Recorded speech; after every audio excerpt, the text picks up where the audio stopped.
Hey guys, how's it going? Welcome to the Basement of Mysteries. On today's episode, it's going to be a music show, so get out those headphones or crank up that volume and let's dive right in. So to start, we're going to be turning back the clock to the early 80s.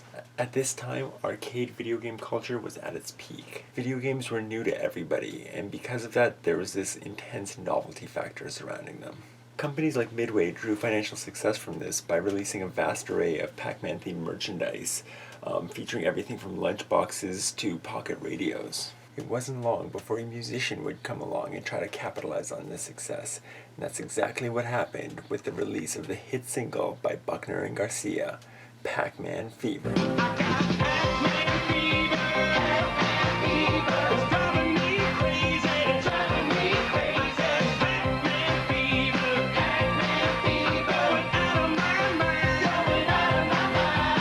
The success of this style of music was based purely on the novelty factor, and as with any novelty, the effect eventually wears off. In this case, the novelty factor was so short-lived that Pac-Man Fever is really the only notable example of that sort of musical crossover from that era. Not even Buckner and Garcia's follow-up single, Do the Donkey Kong, could achieve even remotely the same success as Pac-Man Fever. That's not to say people didn't try, of course. As you know, for every one person that's successful, there's probably 100 people who tried to do the same thing but failed. I managed to track down a couple unreleased promotional albums by a couple of these artists. Musicians who, for a brief period of time during the early 80s, tried rebranding themselves as video game rock and rollers in hopes of achieving fame and fortune. So, let's pull out these records from the dark corners of time and take a closer look. Alright, to start on today's sonic journey, we're going to be looking at the great video game single that could have been but never was. That's right, I'm talking Video Game Maniac by the great Billy Kirkland. For those of you who don't know who Billy Kirkland is, you're not alone. He's really unknown for anything except one obscure track on an obscure movie called The Beach Girls from 1982. He really has no other musical credits to his name. And it's kind of unfortunate because he's a rather talented fellow. But anyway, this is his attempt at becoming a video game rock and roller. As you can see, Video Game Maniac is the name of this. And if you look closely here, for promotional use only, that's because both of the albums that I'm going to be showing today were unreleased promotional albums. They were never actually had an official release in stores. I don't know what the story is behind it, if this is something that he paid for himself to get done to try to get a record deal, or if he was actually hired on by a record label and they did this for him. Anyway, as you can see, this album here was released by Alpha Records Inc. They are actually a Japanese record company, but this album here is most likely a release by the short-lived American subsidiary of Alpha Records, which only existed from 1980 to 1982. And as you can see right here, 1982 Alpha Records. This was probably released just at the very end of Alpha Records' run, and run in the US, because after 1982 they closed up and then moved exclusively back to Japan. And perhaps that's why this album didn't actually get a commercial release, because the label that it was on went out of business not too long after this was created. So anyway, let's look at some of the details here. As you can see, it has an internal code, as you can see, ALF probably being Alpha Records. Intro 11 seconds, total time 2 minutes 20 seconds. So it's a nice short song, perfect for radio.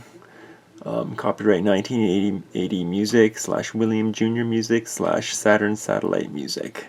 So there was a lot of people collaborated behind the scenes to make this record work. So yeah, let's take a look at the back of this record. There's so this is, as you can see, it's a smaller format, 45 record, so it only has enough room for one song on each side. And on this side, so to start, we have just Video Game Maniac, and then on this side we have Video Game Maniac, except without coin drop. For today's episode, we are of course going to be listening to Video Game Maniac with coin drop because I want to hear the coin drop. So anyway, without further waiting, let us put this album on the record player and let's unlock some lost video game music history.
So the next album we're going to be looking at is by a completely different artist on a completely different label. This song is none other than Space Invaders by Eddie and the Players. Or I should say Eddie Phillips and Kenny Pickett. So yeah, again, Eddie and the Players, there's absolutely no information on these guys. This was a completely one-off thing, just it seems, just to try to, get on the video game music bandwagon. And I'm pretty sure Eddie Phillips and Kenny Pickett probably did other styles of music, and then they just tried for a brief period of time changing their name to Eddie and the Players in hopes of catching some success. So, as you can see, this is copyright 1981, so this is even earlier in the video game arcade trend. This is right at the beginning, so, it's very unfortunate that this album was never really known. And as you can see, this is a promotional album only. This was never released at all. So we have two sides to the album. The first side is the long version, coming in at 4 minutes and 12 seconds. And on this side we have the short version, coming in at 2 minutes and 20 seconds, with an intro of 28 seconds. So for the sake of video game music history, we are going to be playing the long version, because you know what? It's not like it gets any better in the 2 minutes longer than it is, but if I weren't to record the long version, you would probably never get a chance to ever hear the long version, because this is an almost non-existent album. So yeah, let's sit back, relax, and listen to the long version of the great unreleased video game single, Space Invaders by Eddie and the Players.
Amazing invasion scenes.